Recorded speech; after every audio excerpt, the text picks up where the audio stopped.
Hello again, this is John Shada coming your way. Hey, I want to do a little video today, just kind of a personal story type video. If you've noticed, if you've watched any of my previous videos, you may have noticed a theme developed through them concerning the law, concerning the walking below the law or above the law, in the law instead of in grace. And so some of the illustrations I've done with the scale show how exceeding the law causes us to rise into the realm of grace. If you haven't seen those videos, I would encourage you to go watch the ones that are entitled Law versus Grace. I think there's 3 of them. And so, but I wanted to share a few things from my life that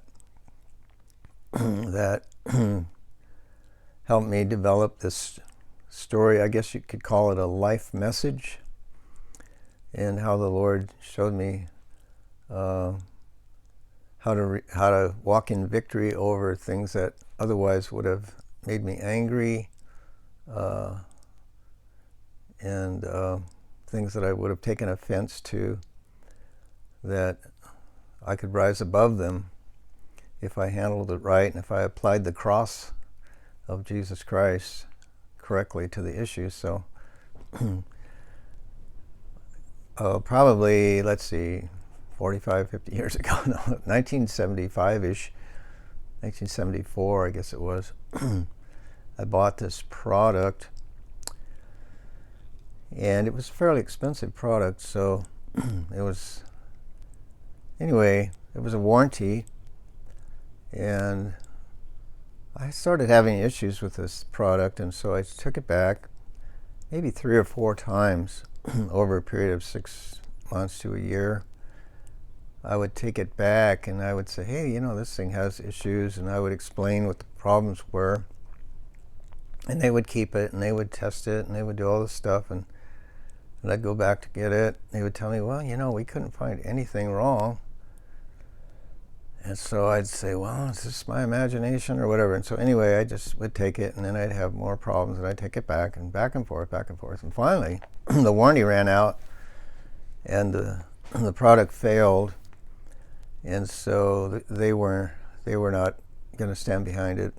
I couldn't get them to stand behind it, even though I had taken it in there 3 or 4 times to have them check it out, because I told them I thought it wasn't going to last like it should. So anyway, I ended up taking offense over it, and I got offended with them, but the Lord reminded me, that I needed to forgive them. So I forgave them. I was good. I was a good Christian. I forgave them, and I just kind of like did my best to forgive them, and I would just, yeah. But anyway, I still had feelings. Even though I forgave them, I still had these feelings of being ripped off, a certain amount of animosity or anger, I guess. And so some people would say, well, you really hadn't forgiven them. Well, I don't know. I did all I knew to do. I would ask the Lord to help me to forgive them, and I would pray and I would forgive them. I didn't go over to the person, because it really wasn't a personal thing. It was various people that worked at this company that were looking at this product that it was just their judgment or whatever. I couldn't go, and it wasn't like I had a personal issue with a person. It was more of company policy, I guess, that I had issues with. So it wasn't something personal, but it was still nonetheless something I needed to forgive, so I did. But as time went on, I'd be off going about my day, and I would hear someone talking about a similar story to mine, and my ears would perk up, and I would listen, and I would say, wow, I had an experience like that, and then I would tell them my experience, and it was almost like I I wanted them to realize that I was ripped off too, you know, and I got ripped off worse than you got ripped off. But anyway, I get home alone at night. I would say to Lord, I would say, you know, I realize I had forgiven those people. Why am I still remembering? Why am I still remembering this thing? It's been years now. It's been, 10 years or whatever has gone by, and I'm still remembering this thing, and I'm still feeling pain. I'm still feeling the being ripped off, kind of thing going on with me. And it's just how, forgiveness is supposed to have set me free from all of that. And, the power of the blood of Christ is more powerful than the blood of animals. The old covenant saints, they were forgiven their sin, but the blood of the animals didn't have the power to cleanse their conscience. It didn't have the power to destroy the animosity or the anger that might have been connected to the pain that was connected to their offense. And so I'm thinking, my life experience is more like an old covenant saint than a new covenant saint. I said to God, I'm trying to understand, if I'm applying the blood of Christ and asking forgiveness, how come I'm still feeling this pain? How come I'm still feeling this guilt, this condemnation, and all this, resentment or whatever? Am I not forgiving them, or what's going on? And so the Lord helped me to understand that that I was actually only applying about half of the power of the cross. There's forgiveness in the cross, but there was grace in the cross. And we can apply the forgiveness of the cross by just praying a prayer and forgiving people. Like I said, it wasn't a person, it was a company, and so it wasn't like I could go to this person even and tell them I forgive you, because I don't think they did anything. They didn't have any personal vendetta against me. It was just that company policy didn't allow them to do whatever I felt they should do. So I had an issue with company policy, not an actual person. And so anyway, the Lord told me that I needed to settle this issue by applying the cross. There's grace in the cross of Christ. There's not just forgiveness. There's not just the release from debt. I released the person from their debt to me. But he said, if you really want to apply the cross, you need to give them a gift they don't deserve. He said, you need to go buy another product from them. Okay. So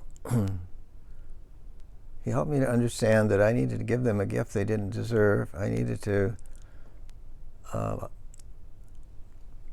to give them grace, undeserved kindness, undeserved blessing.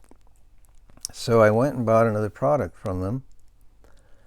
And in the process of doing that, I was totally released. I felt this huge release. It was like a lifting of the guilt, the shame, the condemnation that the enemy had been able to throw upon me. I just felt this tremendous relief. And actually, any anger, any animosity I had toward that company just went away, just went right out the window. And then I realized that the power of the cross, the full power of the cross, wasn't just forgiveness. It was to bless a person who had done you wrong. Jesus said, bless those who curse you and do good to those who harm you, and pray for those who wrong you. And so I hadn't been doing that to these people, and I started doing that, and I had this freedom that came into my life that I hadn't sensed, and it was like, wow. So in another case, I can tell you about a story. I was driving on the freeway, And I was coming past an on-ramp, and I was in the lane next to the on-ramp that was supposed to yield to oncoming traffic. And I sped up to get in front of this guy, and I think he probably thought I should have slowed down and let him in front of me. But I sped up and got ahead of him. And up the road a ways, he comes up beside me with his car in the other lane. He's next to me, and he swerves over against me, not to hit me, but real close. He swerved about 3 or 4 times up against the side of my car, and it just made me angry. And I thought, this guy is an idiot, you know. So I started waving him. I waved him to pull over, you know. Let's pull over on the shoulder. Let's talk about this. And so I pulled over on the shoulder, but he kept going. I'm thankful that he did, because it might not have turned out too good. But later, when I got to thinking about this, I said, God, why did I get so angry at these people? I mean, I just couldn't believe how angry I was. And because he was swerving against me like that. And the Lord showed me that I had been, you know, for one thing, I had been one of those critical drivers that made comments once in a while about other idiots driving the cars, you know. Oh, that fool, look what he did, you know, and that kind of thing. And oh, that guy almost hit that guy, what an idiot, or, you know, something like that. I had been that kind of a person, and so I had sowed seeds of curse, really. And that day, those seeds sprouted a harvest. When that guy came up beside of me, all that anger came to the surface. The seeds that I had sown, speaking evil, or if not speaking evil, I wasn't speaking blessing. I was basically cursing the people, calling them dumb or whatever. So that day, when that person came up beside of me and swerved over and nearly hit me 2 or 3 times with his car, giving me some driving lessons, I guess it's what he was thinking he was doing. It caused all that stuff to come up to the surface. All of that seeds that I had sown, I guess. It was harvest day for me that day, harvesting the seeds that I had sown into idiots on the road. So I became the big idiot that day. And anyway, the Lord showed me that I needed to start sowing grace. I had been sowing, I had not been sowing blessing. I had not been sowing good seeds on the road, we'll just put it that way. And so from that time on, whenever I saw people on the road that were doing crazy things, that were swerving around or acting dangerous or different things like that, I would pray blessing over them. I would pray peace over them. I would pray wisdom and various blessings over them, rather than calling them idiots or something of that nature. And as a result, I found that my time on the road became a lot more peaceful, because I was receiving the very thing that I was giving away. See, before I was giving away idiot, and I reaped idiot that day. So now I'm sowing blessing, I'm sowing wisdom, and I'm sowing kindness. And so I'm reaping the same thing I'm sowing. So I began to reap what I sowed. And so the Lord showed me that that's the cross, you know. He said, we can forgive people when they do something that's not right. But he said we shouldn't be just forgiving. We should be blessing as well, blessing people with grace, blessing them with undeserved kindness, and giving them a gift they didn't deserve. so that we will reap in like manner. He says, forgive and you'll be forgiven. Give and it'll be given unto you again, pressed down, shaken together, and running over. Did I say that right? Judge not and you will not be judged. Condemn not and you will not be condemned. Forgive and you'll be forgiven. Give and it'll be given unto you again, pressed down, shaken together, and running over. The measure that you use will be measured back to you. So I had been using the measure of judgment and condemnation towards other drivers, and I received a